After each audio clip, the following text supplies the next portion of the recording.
Yo, what's going on? It's your boy Lionel, class of 2009, back with another episode of PV versus everybody. And listen, we got a special guest in the building tonight. All right, a super special guest in the building tonight. But before we bring him up, y'all know what we got to do. Got to run the preliminaries. You know what I'm saying? First and foremost, make sure you're following us over on Instagram and on Twitter, X, whatever you call it, right?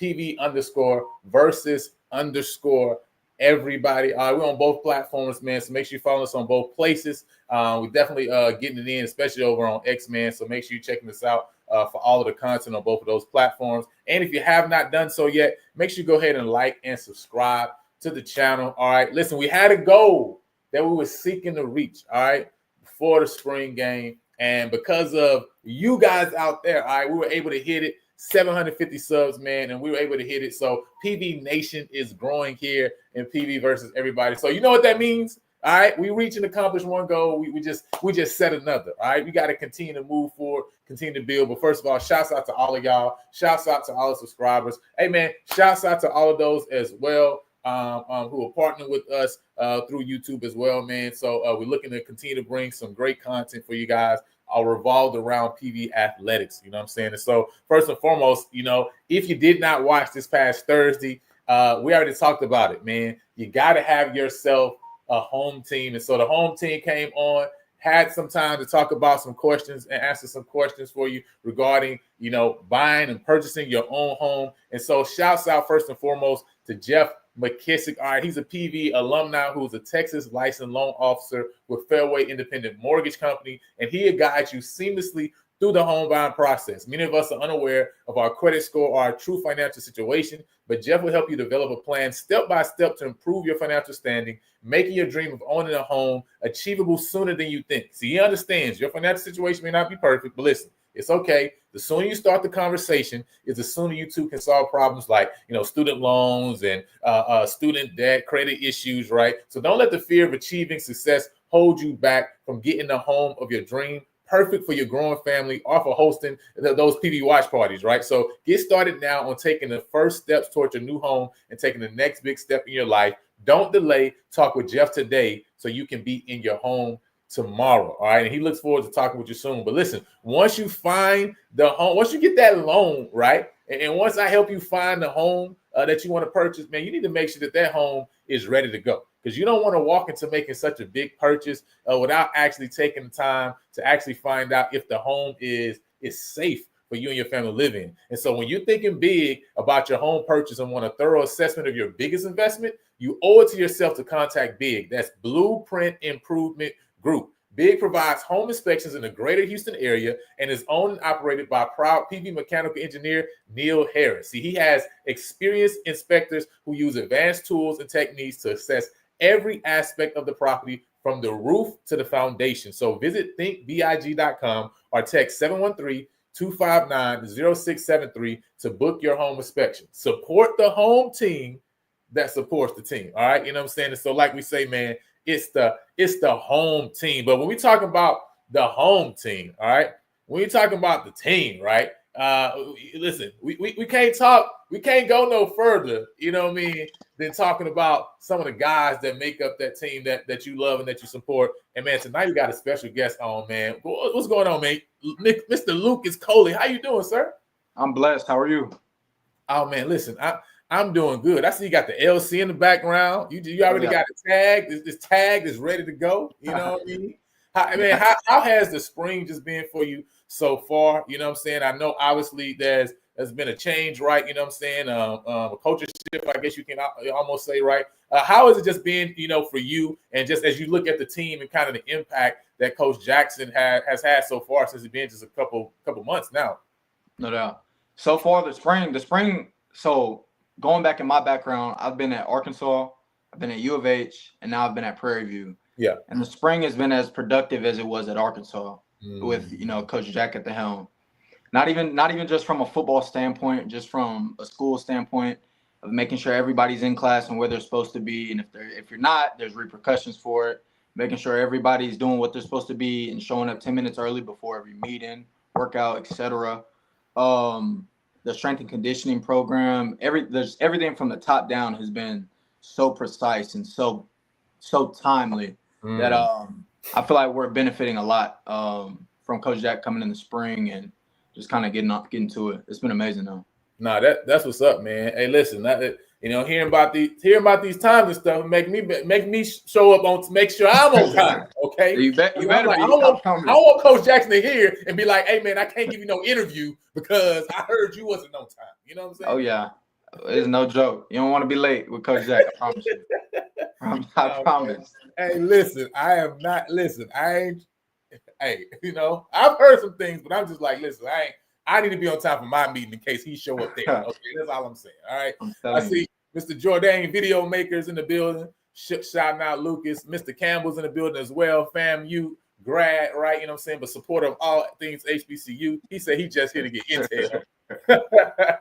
He just here to get intel, man. But before we jump into, you know, really the here and now, man, I want to go back, right, and just kind of start really from the beginning. And, you know, and obviously, you know, when your name comes up, there's so many people that connect that with obviously football in Texas because of your experience, right, and being on a production, right, you know what I'm saying, with Friday Night Types, right? You know, talk a little bit about that, man. How was that experience being on that show? Did you even understand at that time, like, what really it was? Or was it really just like, man, I'm just playing football and there's this cameras here or there, right? But just talk about how was that experience at that time?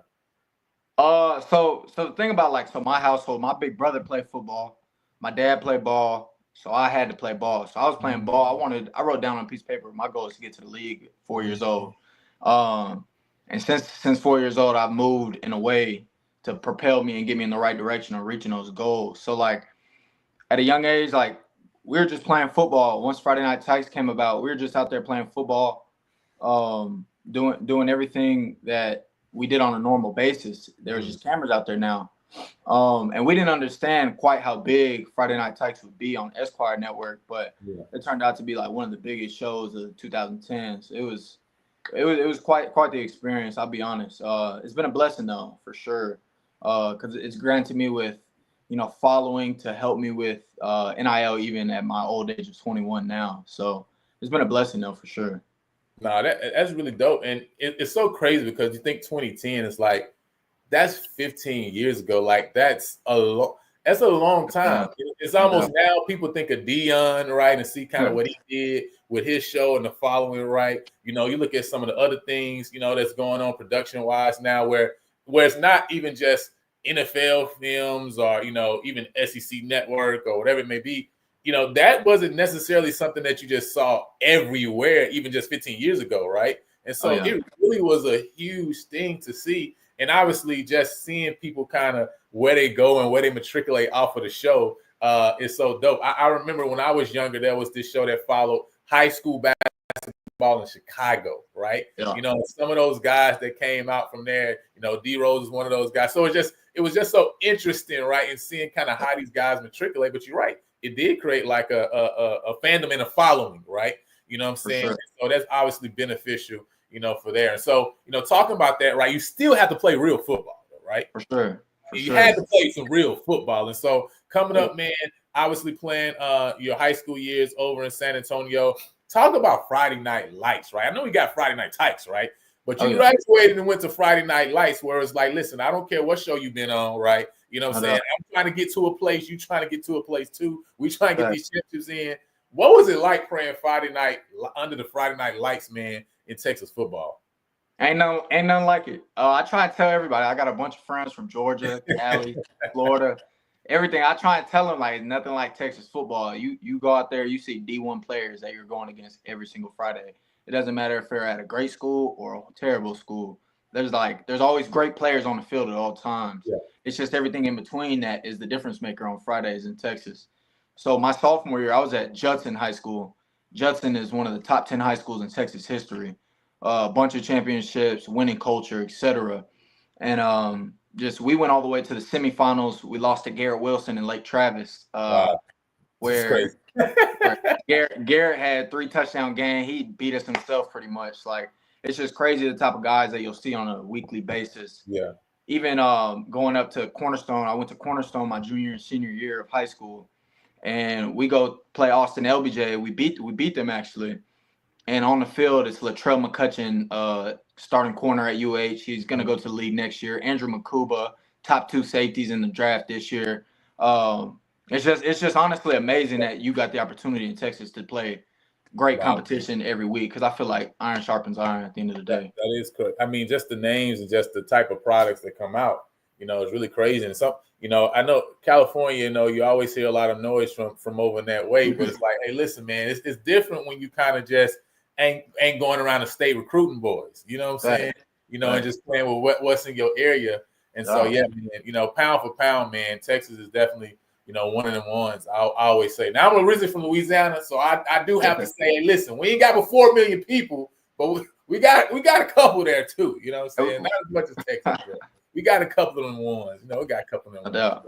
We going to Louisiana to get some receivers. That's it. Hey, listen, go get the receivers, man. Hey, a couple of them guys. Hey, listen, because we done had a couple people matriculate over from Louisiana to Texas, so it's like it's down Texas, but really though, the roots is in that gumbo. Okay, that's fair. I give it to you. I get them a couple to you. I give it to you. Give me a few of them. You know what I'm saying? Yeah. But it ain't as big. I don't know. I went to Texas. I mean, 4 million people. That's like we ain't even Houston yet. You know what I'm saying? So it's a little different. It's a little different.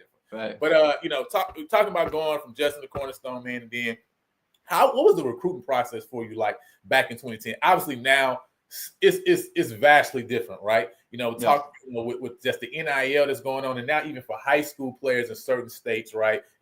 Florida, we've seen it come out.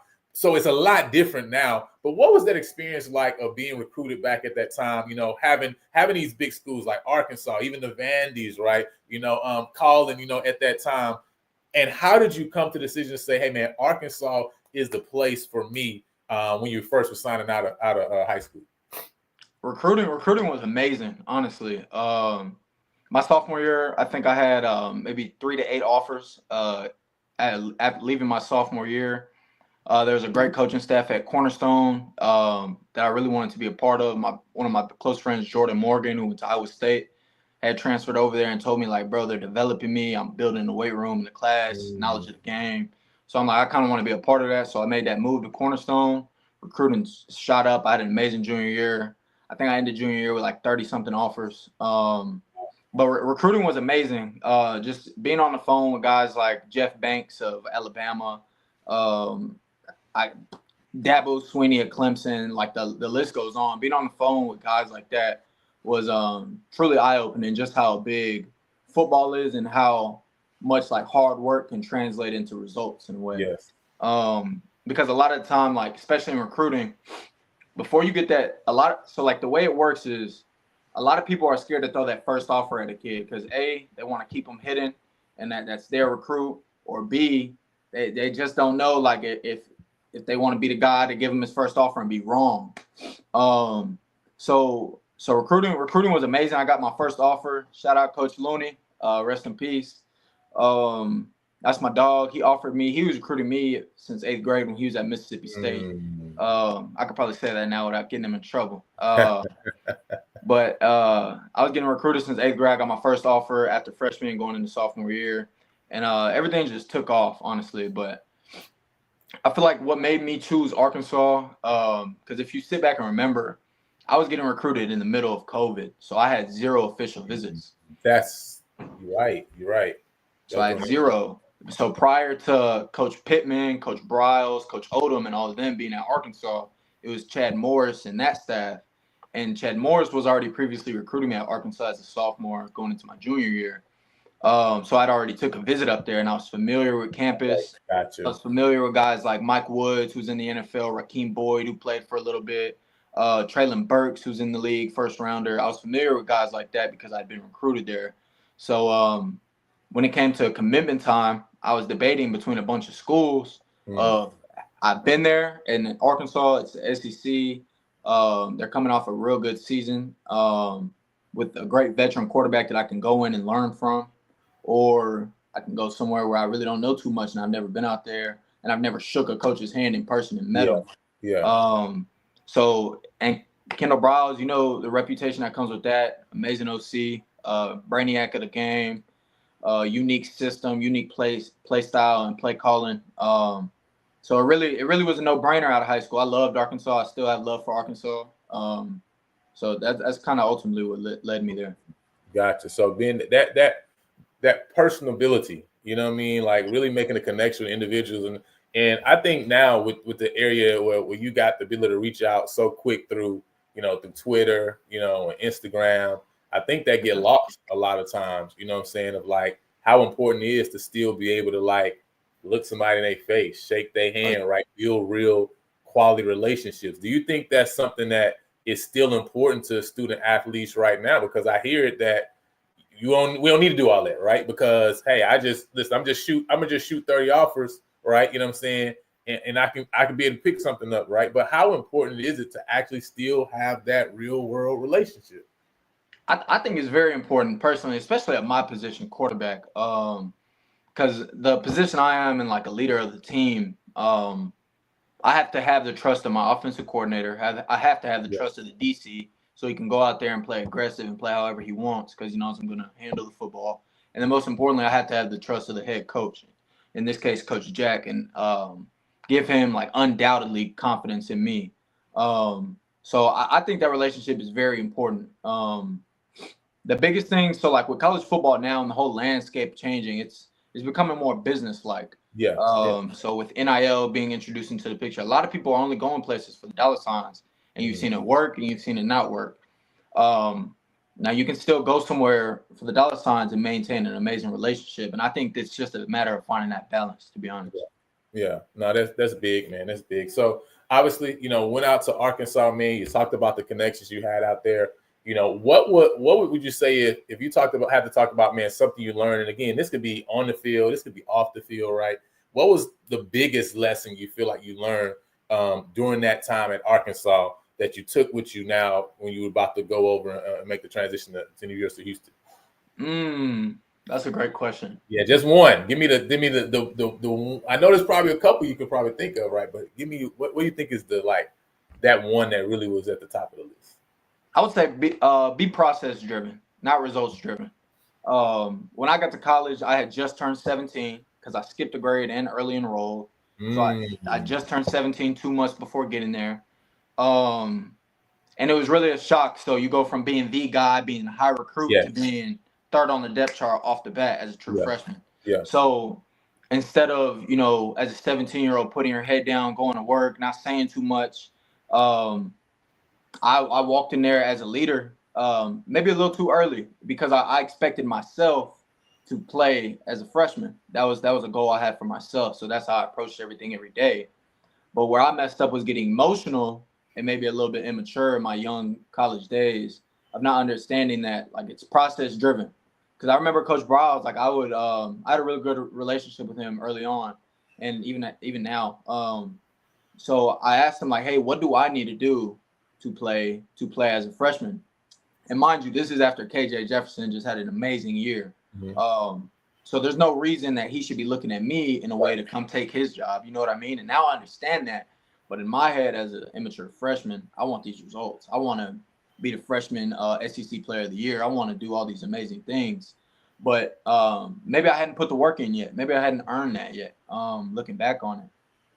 So just being process driven, I feel like is more important. And just I've had amazing coaches throughout my college career, and even strength coaches. I had Coach Walker, who is the lead strength guy at South Carolina right now. I have a great relationship with him to this day. But just how to approach things every day and show up early and work hard with the workouts and be first and make that like the standard, not only for you, but for the guys around you. I feel like that's where like true leadership is shown, when you're affecting people around you rather than just yourself. So yeah, I feel like just being process driven for sure is the main thing. No, that's big, right? Learning that the goal is the process itself, right? And if you just accomplish, right, those steps that you're supposed to be focusing on and get to whatever your end goal is, the goal is gonna come. The goal is gonna come, and I think that's so huge. Once that turnover's in anybody's mind, right? And this is like we say, right? This is more than football. It's more than sports, right? This is in business, right? This is in your career journey, right? This is in your family building, right? Like if you focus on whatever the steps is to get to the goal and make the steps themselves the goal, oh my goodness, like it's gonna be crazy, man. So that's such a huge lesson, you know what I mean, to learn, like you say, at an early age. And I didn't even know you early enrolled like that. So you literally 17 years old on college campus, man. Oh yeah. I graduated college at 20 years old. I get my master's in December. That's amazing, yo. That's amazing. That's dope. And just the benefit, right, of being able to get these degrees, right, without having to, you know what I'm saying? People just really don't understand how great that is, right? You know what I'm saying? Especially for us, I'm coming from the areas we coming from, man. And so obviously transitioned over from Arkansas, made the trip to U of H. What went into that decision, man, to say, I think it's time to come closer to home, right? You know what I'm saying? Obviously, U of H has continued to make moves and step up, and now they're a Big 12, right, school, right? So what was behind that decision and that connection to be able to come over to the University of Houston? Yeah, for sure. So it was a couple factors for me. I had some really big offers and amazing offers. Coming out of Arkansas, leaving the SEC, I had amazing offers all over the country. I had some family stuff that I wanted to be closer to home to kind of help out with. And I had an amazing OC in Shannon Dawson, who just coached Cam Ward to being a Heisman finalist. So I had every reason to go to Houston. Houston was my third offer ever. They've always supported me, etc. So going to Houston was honestly like a no-brainer. I'm 3 hours from the crib. I can go there, a great team. I know a lot of the players. I got a good relationship with the team already. So it was really a no-brainer. Hindsight 2020, Coach Dawson left after my first year. Where I knew going into U of H, they had Clayton Tune. He was a guy. He was a fourth-round draft pick. He was an amazing quarterback and a great dude to learn from. So that's, again, where I had to be process-driven over results-driven. Because I knew, okay, I'm going to go to U of H. I'm going to sit behind Clayton. But I'm going to learn from Clayton. I'm going to learn from Coach Dawson. And I know Coach Dawson's elite at what he does, and Clayton's elite at what he does. Like, sky's the limit after that. Coach Dawson ended up leaving. So that's where things kind of took a step back and had to reevaluate. Yeah, no, for sure. I mean, obviously, the coaching changes can cause a big effect, right? Individuals going one place, another place, right? And obviously, bringing guys that they have those connections with, just like how you got connections with those OCs, right? That you built relations with, and so that makes a lot of sense, man. And so, before we transition right to talk about the decision to come to PV, man, I had a couple questions I just want to go through. I think you saw, when we talked with Jacoby, just ask a couple questions. That's really, again, right? Just want to get to know you, man, and just get to know you a little bit better, right? So my first question is, are you an iPhone guy or you an Android guy? iPhone. I don't do none of that Android stuff. iPhone, sure. Oh man, listen. I hope my wife not listening to this. No, I'm sorry. I bought my son, right? So I got his first phone, right? You know what I'm saying? And I had to get the sound. I had to pull up on the Galaxy. You know what I'm saying? Got to, yeah. First phone, you got to keep him humble now. He said you got to keep him humble. Can't get him everything. You know what? I'm done with you with this iPhone stuff. Okay, that man said you got to keep him humble. Yo, that was fired. That was crazy. All right, hey, listen. All right, so you're an Xbox guy, PlayStation guy. You see what I got? PS5. Gotta be. Got to pull up on the PlayStation. Hey, listen, the PlayStations. Listen, that's. I remember that. I remember getting the first PlayStation. That lets you know I ain't super old, but I'm a little up there. You know what I'm saying? I remember that first PlayStation coming out. Listen, we was on it all day. All right, who's your favorite team? In college or NFL? No, NFL. 49ers.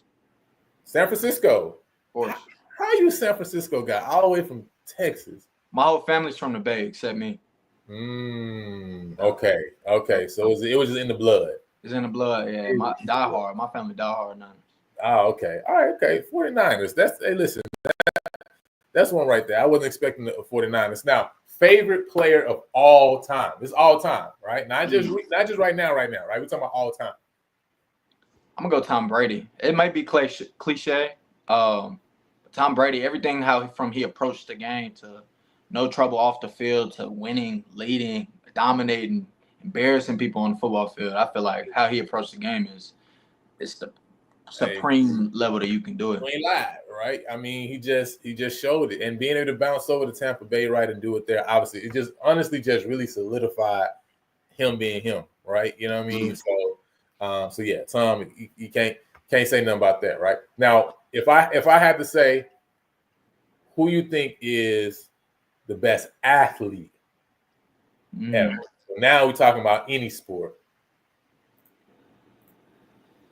Any sport, I'm gonna go LeBron.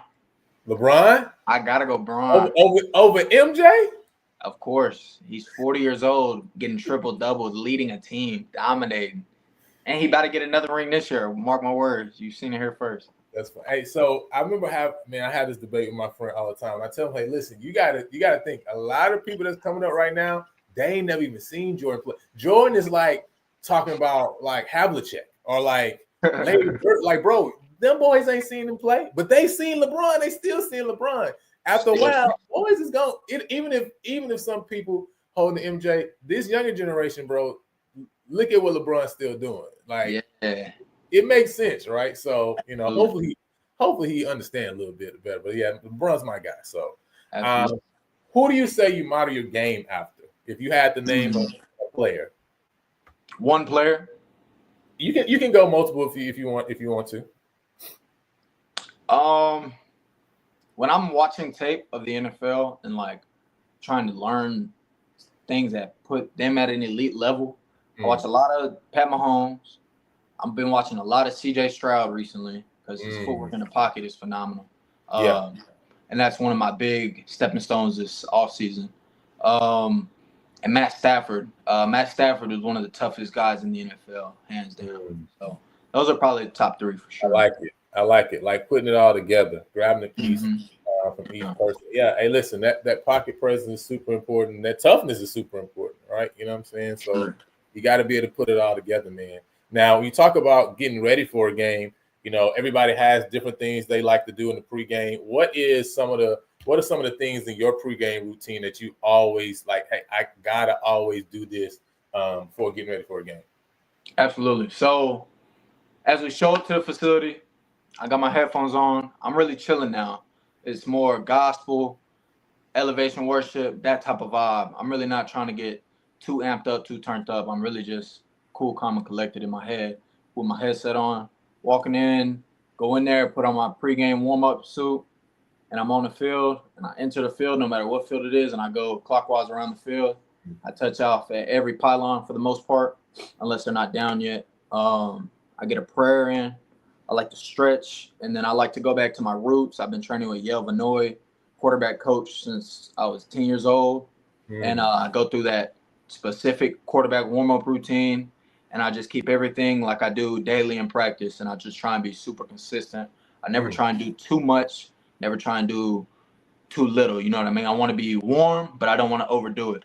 So I feel like that's the biggest thing, that pregame walk, that pregame prayer, and then just going in the locker room and being with my team, honestly. I feel like that's big. So it's, when you talk about some of the greats, and I remember listening to I don't know if you're familiar with E.T., you know what I'm saying, hip hop preacher, but one thing he talked about was just routine, right? When you talk about the greats, they got a routine that they stick to, right? And so it's super important. Again, I always say, even when we do these interviews, right, it's not just about sports, right? Like whatever you're doing right now, man, you gotta lock in and have a specific routine that you get to, right? That's a part of helping you to get towards your goal, man. And so it's huge hearing you talk about that, right? Having those specific kind of steps that you rock through in order to get ready for a game. Now, when you're talking about, obviously, the game on the field, right? But now off the field, can you just talk a bit, you're a guy, right? You are an anomaly in many places. You got multiple degrees, my guy. You know what I'm saying? That's an accomplishment. You feel me? Yeah, God bless. Well, listen, what are those degrees in, and why did you choose to get those degrees in those specific areas of study? So my first degree, integrated studies, a super basic and broad degree over there at University of Houston. I lost a lot of credits transferring from Arkansas to U of H, and I didn't want to push back my first degree, so I just rotated and kind of pivoted. And something that I really want to do is commercial real estate or residential real estate, probably to start in the future. No doubt. So now I'm getting my master's in community development here at Prairie View A&M.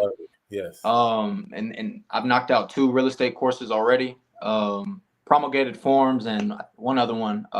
It's a bunch of names in it, but that's one of my goals, is to be able to be successful in life after football.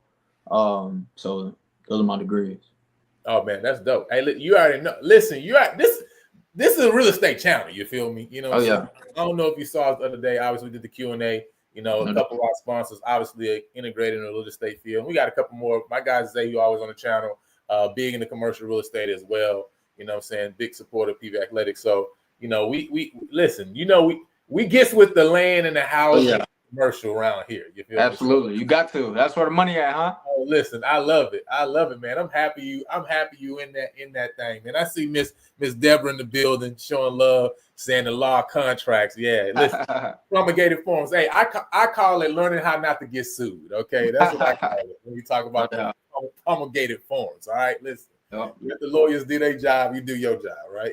My mama, actually, the one who just commented, Miss Deborah, she actually does real estate as well. So Miss Deborah. Oh, okay. Is she in the San Antonio area, or what area is she in? She is San Antonio. Oh, Miss Deborah, we got to listen. We got to connect. Hey, this is 2025, big year. All right, you know what I'm saying. So we got to connect. I just had a client that was out in San Antonio.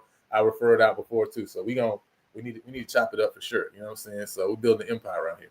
But with that said, right, you know what I'm saying? So that's dope, man. You know what I'm saying? Getting that in. Now, we talk about, you did mention life without the football, right? What are your goals? And I know, like I say, right, nobody can play football forever, right? It doesn't matter if you go to the NFL and you Tom Brady, the boy's in the booth right now, all right? Because at the end of the day, you can't play forever. So, what are some of your goals after football is over? You mentioned right now already about, being able to get into, residential, commercial real estate. But what are maybe some other things that you may want to accomplish when you just talk about having an impact on the world out the field?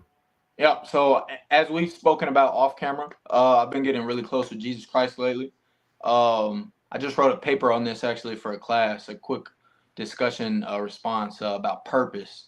And I feel like one of my main purposes that I'm learning, like developing in, is helping others and helping the youth. I feel like with ever since I was 10 years old, being put on a pedestal and being blessed with such a big following and being followed by little kids, even to this day, and getting DMs from kids to this day, I want to be able to train players across the world in some way, shape, or form. I've debated college coaching, which I can affect a young men's life. I've debated quarterback training in the Houston area, which I'm actually about to start here pretty soon on the weekends. Whether that's having Bible studies with the youth and teaching them the word. I really don't know what it looks like in a clear outlook right now at 21. But once I have more time and awareness and development into it, I have a pretty clear outline on kind of what it all looks like. But I don't want to impact the youth. I want to help the youth. And I want to be financially successful to be able to do that using real estate and other endeavors. Oh man, that's dope, man. Like I love it. Obviously, super supportive of it, and obviously if I help in any way, because it's all about the impact. You know what I mean? It's really all about the impact that we have on people outside of ourselves, and the gifts that we're given is for the purpose of blessing other people, right? You know what I'm saying? Exactly. And obviously the blessings return upon us, right? You know what I'm saying? He who waters should be watered himself, right? It tells in Proverbs. So at the end of the day, it's about blessing others, and God will do the return, man. And so super. I'm happy you have that direction. I always said, man, I wish God gave us a syllabus sometime in terms of college. You know what I mean? Like thinking like, man, how can we have faith, right? If you give us a syllabus. But listen, I love, man, just give me the syllabus. Let me know, hey, this week, this is coming up. You're gonna have this challenge. You feel me? Absolutely. Like, okay, you can't build no faith like that, though, Lionel. All right, so I can't give you the syllabus for your life, right? You know what I'm saying? So you gotta have belief in the unknown. Hey, listen. But so that's dope, man. And so before we get back into it and talk about this transition to PV, man, and close it out, is another something that was interesting that people that may not know, if they not following you on Instagram or TikTok now, they may not know this, right? Yeah. Now the boy Lucas, let me say it this way. He at least it really looked like he know how to throw down in the kitchen. I ain't gonna lie to you. Oh yeah. It looked like he know what he's doing in the kitchen. You know now, something. I want to ask, okay, who is all right? Now I'm putting you on the spot right now. I ain't gonna lie to you. Yep. Who's that cook? Is it your mom or is it your dad? My mama Italian, everything from scratch. So I grew up in the kitchen watching her cook. So it's over from scratch. You already got it. Listen. Oh yeah, you know how that go. My mama, I really have a passion for cooking. I actually really enjoy cooking. I feel like I'm pretty good at it. I'm be honest. I'm telling you, some of them you already know because I hit you up one time out there. I'm like, yo, you made this, or I'm like, yo, that's. Hey, I'm nice. I enjoy it. I really do enjoy it. But my mom, she's where the roots came from for that. Okay, that's what, hey, me and my wife because we don't watch a lot of TV, right? But one thing we watch, bro, all type of cooking. I'm talking about Top Chef. We talking about sweet, Cupcake Wars, like anything. Hell's Kitchen, bro, Hell's Kitchen, all these little stuff. That's like what we be watching, right? Because my wife can for real, like she can throw down too, right? She used to be getting all types of ideas off of watching some cooking stuff. So I'm like, the cooking stuff is like, hey, it be on point. So now I'm gonna ask you, if you had the one meal, right? If you had one meal, right? This is your matter of fact, this is your NFL interview, right? Yeah. Team bring you in, and the question is, hey, listen, this is the meal that's gonna determine which round you're gonna get drafted in. Yeah. What meal you making for them team execs? All right, here we go. All right, I'm going ribeye. I'm going ribeye steak. I'm a steak guy. I'm going ribeye steak. I'm going Brussels sprouts. Now I'm going Brussels sprouts because a lot of people don't know how to make Brussels sprouts. I'm going Brussels sprouts with the sweet balsamic glaze on it, and then I'm going baked potato. And baked potato. Okay, so why Brussels sprouts over like asparagus, which is a typical pair, right? Too easy. It's too easy. You try to give a little something different. Yeah, you feel me? I'm trying to impress them, but I also be like, whoa, I didn't know I like Brussels sprouts like this. I'm telling you. I enjoy Brussels sprouts. I think I make it better than the rest. The man knows. Listen, he knows where I can. I'm telling you, y'all follow that man online, and you'll see he be dropping some stuff every once in a while. I'll be like, okay, I got to get in the kitchen again, get my weight up. Your mom said he's all right. Not she be hating because I tell her I cook better than her now. Oh! You challenging the queen, my guy. You Yeah, challenging the queen. ain't Hey, never listen, smart. we're gonna have to have a cook off one of these Christmases or something. You know what I'm saying? So, Ooh, nah, she but got it for Christmas. I don't want that hey, responsibility. listen, that's you talking about. You like, hey, listen, I only can get into one dish challenges, right? We ain't Oh, talking yeah, about no spread right now. We yeah, ain't not talking no about no spread. spread. We can do dinner, lunch. Just dinner or lunch, right? Yeah. So now Right. talking about cooking it up, obviously, right? It was super exciting seeing when you had made the decision, right, to commit to PV. You know what I'm saying? What went behind making that decision, man? And why do you feel PV is the place for you at this time, right? For obviously for on the field and for off the field success. Absolutely. So when it came to leaving U of H, I had multiple Group of Five offers outside of the portal. I had multiple FCS, multiple HBCU offers. It got to a point where I wanted to go somewhere where I, like, again, had an amazing relationship. I had that with Coach Whedon. Shout out Coach Whedon. Love Yeah, that guy. definitely. That's my dog to this day. I'll do whatever for Coach Whedon if he asks me to right now. And Coach Bubba, I had a real good relationship with them outside the portal. They were authentic. They were real. They were genuine. They didn't tell me what I wanted to hear. They didn't say, hey, come here. You're going to be the guy. We're going to start you automatically. They didn't tell me none of that. They told me, we like your film. We see where you can go and how you can help this team. We would love to coach you. Coach Browning, shout out Coach Browning, had an amazing relationship with him as well. And it was just so genuine from the start. A couple alum reached out. I know a couple people who graduated. They're like, bro, it's a new experience. I know you're used to the PWI stuff, but like being a part of HBCU culture will really like enhance your life and enhance kind of how you move forward in life. Which I believe it has, absolutely. So that's kind of what it came down to. And when I was making that decision, I didn't know Coach Bubba would get fired, Coach Jack would be hired, there would be a whole culture switch. I didn't know any of that, but I believe God put me here for a reason. Mm-hmm. And like looking back on it, I believe God kept me out of last season for a reason. Honestly. And I was going to ask you about that too, right? Because a lot of these times I had Jerome on, who's a big PV alum, Hall of Famer, who's been around the program for a long time, and he talked about that experience where he had when he basically had I believe his knee blew out, right? And he had to come back in, after believing that he was gonna be that guy, right? He was building to that, and talked about how hard that process was, right, to get back into it, right, and focus on the process, like you've been talking about, right. Absolutely. And continue to his goal. And so obviously come in, start, name the starter, right? Come in that first game, right? Had the big play at the goal line, right? Where, he got injured. What was the experience like with going through the last year, right? Not being able to continue to play. And how has it been to build yourself back up to now be at a place of health? Not just physically, right, but also mentally. Because I think this is really important for people who are going through whatever experience they're going through, right? Not just people younger than you, but also older people, right? You know what I'm saying? So, of course. Yeah, so, last year, I ended up transferring here in the summertime. There was only about 20 guys here in the summertime at Prairie at the time. We didn't really have a summer program kind of going at that time. There's about 20 guys here. I'm meeting with Coach Whedon for 3 hours a day, learning the offense, perfecting everything. I'm calling him when I'm at home. It's just it was such I was just so bought into having a successful year. And then fall camp came around. The rest of the guys got on campus.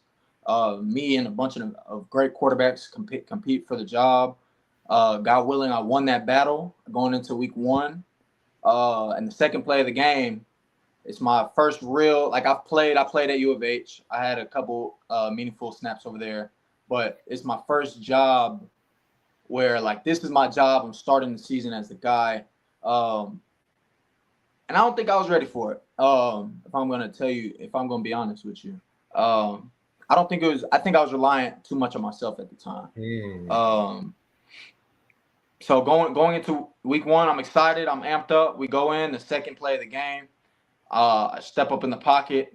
My OTB's covered. My back's my first read to the field. Boom, he runs into the right tackle. I get to my slash. It gets jammed. My OTB's covered. I'm like, okay, I'm just going to take this lane. I run to the sideline. I'm thinking I'm gonna lower my shoulder, get through, bro, and get into the end zone.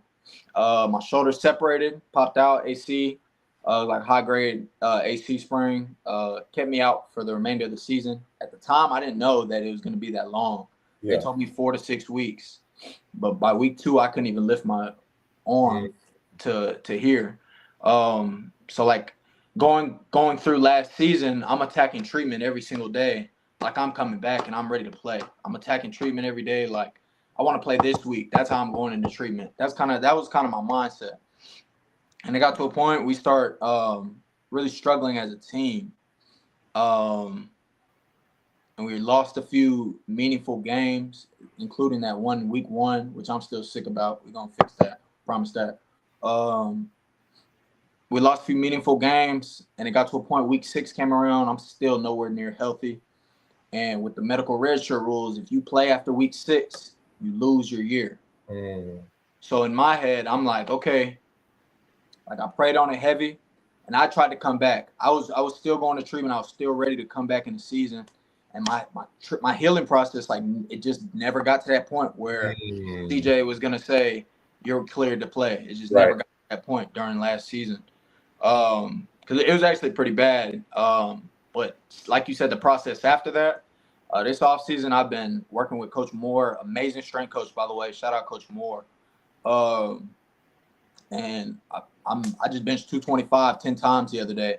That's what's up. And yeah, I went into last season the lightest I've went into a season since being in college. And I feel like it goes to the process. Like maybe I didn't attack the process how I should have. Maybe I didn't take nutrition as serious as I should have. Maybe the weight program and the weight, whatever we did, I didn't attack it how I should have. Okay.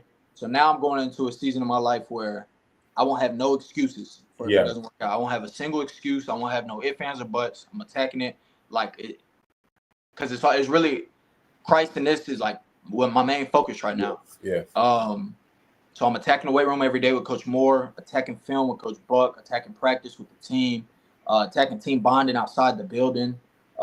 Everything just like the process after that has been such an eye opener. So I think it all happened for a reason. Hindsight. No, that's big, man. And I think the real challenge of being a leader, right, is when you're in your experience and still having to be there and be a part of leading others while you're in the midst of whatever challenge you got going on, right? And I think that's one thing I've just heard is just regarding you, right? And shouts out to what God has been doing in your life, right? Shouts out to your parents, right? Everybody who's poured into you throughout these many years, coaches, etc. Because that's all I kept hearing about Lucas was like, man, he's a leader. He's still leading, even in the midst of that challenge you're facing, right? And I think that's why it's important that you have that lesson from like Arkansas where you say, hey, I was immature there, right?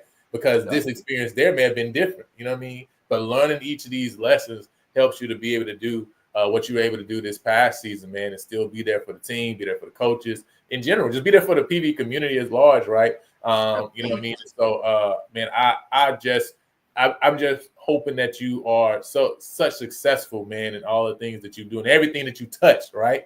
You know what I'm saying? I know we keep making these references, but my man in this journey right now, so I can't help it, right? You know what I'm saying? It said a tree planted by rivers of waters, it brings fruit in every season. That's what it say, right? You know what I'm saying? Amen. So listen, that's what I'm hoping for you, my guy. You know what I'm saying? Is that every season, no matter what it is, like I say, on and off the field, that you experience that. You know what I mean? And so I'm thankful for that, experience. And so now, obviously, we here, and excitement is just crazy, right? You know what I'm saying? Because as it should be, though. As it should be. Listen, there's no fluff about Coach Jack. I'm gonna put that out there now. He is the real deal. I'm gonna put that out there now. Oh man, I love to hear it, right? You know what I'm saying? And just what I love is just the confidence, right? You know what I'm saying? Yeah. Because I've said this on the channel so many times. People can tell you, right? You can't hit a goal you're not aiming at. It just doesn't make sense, right?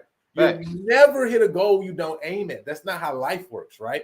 And so when he came out and said, "Listen, we're going to go to Atlanta, and we're gonna go down I-20 because it's quickest way," right? You know what I'm saying? Like, because that's what the goal is. And so I'm so excited just to hear that thought process and kind of seeing, shouts out to my guy Color Day as well as the whole media team, man, because they just dropping so much gems, right now. But it's kind of giving a peer into just a snippet of kind of what's going on not just from a standpoint of physically getting ready, but I feel like what's going on with mentally getting ready, man. Can you just talk a little bit about that and kind of how not just Coach Jackson, but all the staff, right, and the support, everybody is just kind of focusing on mentally preparing for what the cost is, right, to actually win and accomplish the goals that you have set forth for this next fall. Absolutely, Coach. So since day one, Coach Jack told us, I can cut. Can I cuss on here? No, not on this channel. Okay, understood. Just give me the, yeah. Okay, I'll give you the cut version. Yeah. He told us like what he's gonna do is build a winning culture. He's going to win. He's won everywhere. He knows the formula and what it takes to do so. You're either gonna buy in or get on, go somewhere else. Right. It doesn't matter. He talked to me. He talked to Lamaje. He talked to Jacoby. He told everybody the exact same thing. He said, you're going to get with the program. You're going to get with the process, or you're going to get on. And it's just simple as that. And since day one, he's been the same guy as he was last Friday. He really does know how to win. He knows how to hold guys accountable. He knows how to develop leaders on the team to hold the guys accountable so he eventually will not have to do so. That's good. Because that's when you can get to an elite point as a team, when y'all are holding each other accountable rather than the coaches. And I feel like even just the guys he's hired on staff, Coach Anderson on defense, that defense looks solid. Even now in OTA is on day 4. A lot of guys are communicating. Shout out Coach Buckner with the offense. They're installing a system which I'm actually pretty familiar with in air raid because I played for Dana Holgerson. Yeah.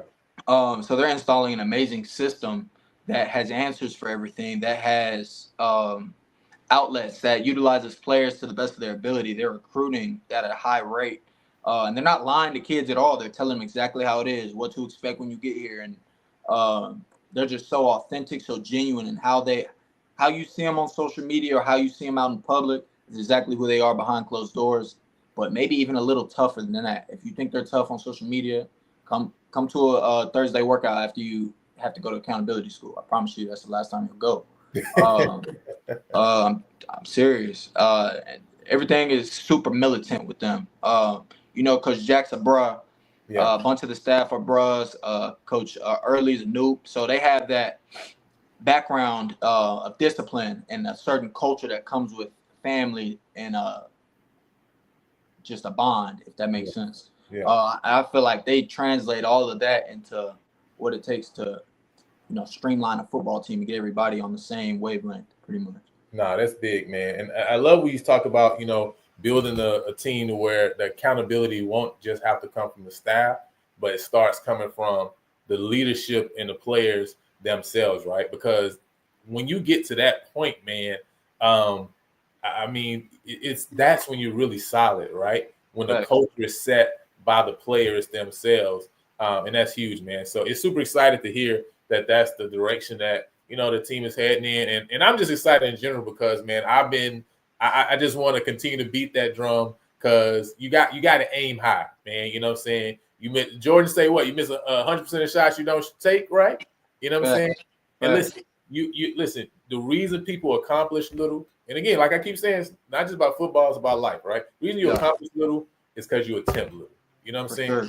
You're never gonna accomplish much if you don't aim for as high as you can aim, right? Absolutely. You know what I'm saying? And like you said earlier, it's not just simply about us or me personally per se, right? But it's about, man, who can I impact if I accomplish this big thing, right? If you doing that commercial and residential real estate and you bring it fun, now how many kids can you impact? Now how many young men can you impact? You know what I'm saying, right? So it's like it's about you doing the best that you can do in that arena, so you can turn around and be able to impact other people, man. So, absolutely. Lucas, I was so excited to have you on, man. Really appreciate you for coming through and just sharing a little bit just about who you are, you know what I'm saying, a little bit about your story and about the team so far this year. We can't wait to get out and support you, man. Spring game, Thursday night football, April 17th. Hey, listen, April 17th with probate, right? We coming out, right? You know what I'm saying? Oh, yeah. April 17th. We're going to try to do something real special, man. I've been talking with Coach Colbert. You know what I'm saying? We're really going to try to do something where we do like a real special live out there pre and post game, man. I'm really hoping we can get that done. So, hey, listen, man, if y'all want to support that, if you're watching the channel, man, reach out to me, man, because definitely got to put some things in place to be able to do that. But I really want to be able to highlight this team, this program with Coach Jackson, Lucas, and all the guys got going on. And we want this program to be treated just like any other high-profile program. Because listen, we're a premier program in FCS. That's what we say, right? So you got to treat it that way. So with that said, man, any last words you got just for PV Nation as a whole, man? If I could say some few last words, I would just say support us this year. Let's raise the bar. Let's have maxed out attendance for every game. When I tell you the players are showing up and they're attacking it every day, and they're so bought into PV and the new culture that Coach Jack's trying to emulate, it really is important to a lot of the players of the support that you guys can give us as well. Whether that's just a clap, a pat on the back, it doesn't matter. It's really the little things that make going up there at 5 o'clock every single day worth it. You know what I mean? I can tell you firsthand, just being in the locker room with these guys, we all love each other. We're all bonding at an all-time high right now, off the field, on the field, in the locker room, in the weight room. We're all working probably harder than we've ever worked, to be honest with you. So it's just important to have the support of, the people that we do it for. And shouts out to Kirk Martin, the first channel member ever of PV versus Everybody, man. So shout out to him. He said great interview. Mr. Hatcher as well as in the building. So again, man, we got to support. Hey, listen, spring game coming up. We got to pop out, man. We got to show out, make it a full event. And that's what we're going to seek to do on our end. But you got to seek to do it too by just being there, right? You know what I'm saying? Right. And showing up. I appreciate you, Lucas, for coming on. Y'all make sure y'all show him some love, man, over on IG, over on Twitter, everywhere, right? TikTok as well. Because listen, he probably going to whip something up. You can go and get the ingredients yourself, right? You know what I'm saying? Try to mimic it. All right, what I'm saying? Boy, it might be coming out with a cooking channel for all we know. All right, that's good. That's a great idea. I've been thinking about it honestly. Hey, listen, you talking about? Hey, that'd be some crazy NIL deals with the cooking channel. You know what I'm saying? Hey, that's a great idea, honestly. That's fact. You know what I'm saying? So yeah, man. But we appreciate you. Thank you for everybody, PV Nation, joining us. Make sure you follow. Make sure you like, subscribe to the channel. We got some big things coming up. In 2 days, we got my man Tayshawn Wilson gonna be jumping on, right? DB Chancellor over from Baylor, man, has been coming over the channel and just talk about his decision to come play for PV as well. So again, we got some interviews coming all throughout this week. Got Coach Brandon Anderson gonna be jumping on, man. Coach Carson gonna be jumping on. So now stay tuned, man, because we building up to these spring practices of the spring game, April 17th. So until next time, I'll let y'all. Thank you. Appreciate you having.